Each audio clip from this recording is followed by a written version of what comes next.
What's up, everyone? I'm Cara, and welcome to the channel where we break down everything crypto, XRP, and Ripple. Today, we're covering news, the Clarity Act markup delay. Let's break down exactly what happened and what it means. Let's go. All right, story one. The Senate Banking Committee was scheduled to vote on the Clarity Act markup on January 15th at 10 a.m. Eastern. But hours before the vote, Coinbase CEO Brian Armstrong dropped a massive statement. Armstrong said, and I'm reading his exact words, "After reviewing the Senate banking draft text over the last 48 hours, Coinbase unfortunately can't support the bill as written." He didn't just quietly step back, he went public with a list of problems. Listen to this. Number one, a de facto ban on tokenized equities. That's tokenized stocks, real-world assets, banned. Number two, DeFi prohibitions, giving the government unlimited access to your financial data. Privacy destroyed.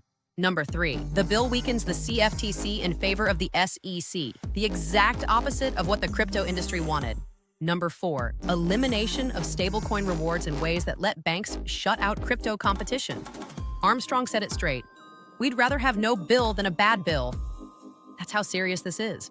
And here's the kicker. Coinbase is the largest regulated crypto exchange in the United States, one of the industry's most powerful voices in Washington. When they pull support hours before the vote, that's huge. Story two, what happened next? Fox Business journalist Eleanor Terrett reported she was hearing rumblings the markup could be pulled after Armstrong's announcement. And guess what? It was. The Senate Banking Committee postponed the markup. No new date set. The vote that was supposed to happen, canceled. But it's not just the Banking Committee. The Senate Agriculture Committee, which handles the CFTC side of the bill, also delayed their markup to the final week of January. Both committees hit the pause button. Now here's where it gets interesting. White House crypto czar David Sachs responded on X. He said, "Passage of market structure legislation remains as close as it's ever been. The crypto industry should use this pause to resolve any remaining differences. Now is the time to set the rules of the road and secure the future of this industry." Notice what he said? As close as it's ever been. He's saying this delay is not a death sentence. It's a negotiation tactic. But not everyone agrees. TD Cowen analysts put out a research note saying Armstrong's withdrawal likely derails the market structure legislation in the current Congress. They called it negative for crypto and positive for banks. Why positive for banks? Because banks have a strong incentive to prevent crypto platforms from paying rewards on stablecoins. The current draft helps banks maintain their monopoly. That's what this fight is really about. Story three, the crypto industry is divided on this. It's not unanimous. Kraken's CEO Arjun Sethi came out in support of the draft. He said on X, reasonable people can disagree on specific provisions. The final stage of negotiations remains critical. He's saying we should keep negotiating, not walk away. Cody Carbone, CEO of the Digital Chamber, also supports continuing engagement. He said it's important for the industry to keep working with lawmakers to refine the bill until it reaches President Trump's desk. So you've got Coinbase on one side saying this is worse than the status quo, and Kraken and Digital Chamber on the other side saying, let's keep working. Here's what's actually happening behind the scenes. The Senate Banking Committee isn't voting on the House-passed Clarity Act. They're using a full rewrite called an amendment in the nature of a substitute. That means they took the House version, which passed 294 to 134 with strong bipartisan support, and rewrote it. And the rewrite includes provisions that favor traditional banks over crypto platforms. Chairman Tim Scott remains optimistic, though.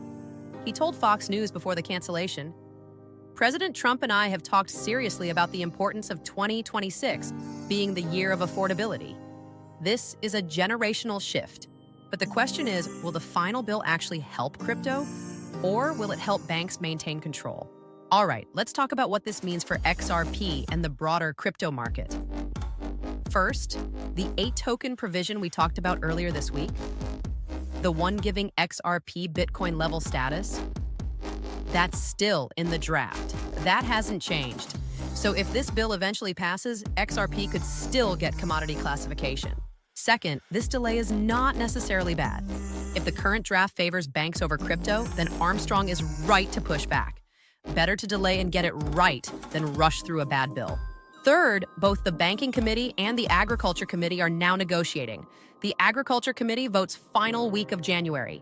That gives them time to address these concerns. Fourth, the White House is engaged. David Sachs says they're close. That means the Trump administration wants this done. And finally, this shows the crypto industry has power. When Coinbase speaks, Congress listens. That's a sign of how far we've come. Bottom line, this is a negotiation, not a failure. The Clarity Act is still alive. The momentum is still there. But the industry is making sure it's done right, not just done fast. None of this is financial advice. This is just the breaking news as it develops. Crypto is volatile. Regulatory landscapes change. Always do your own research.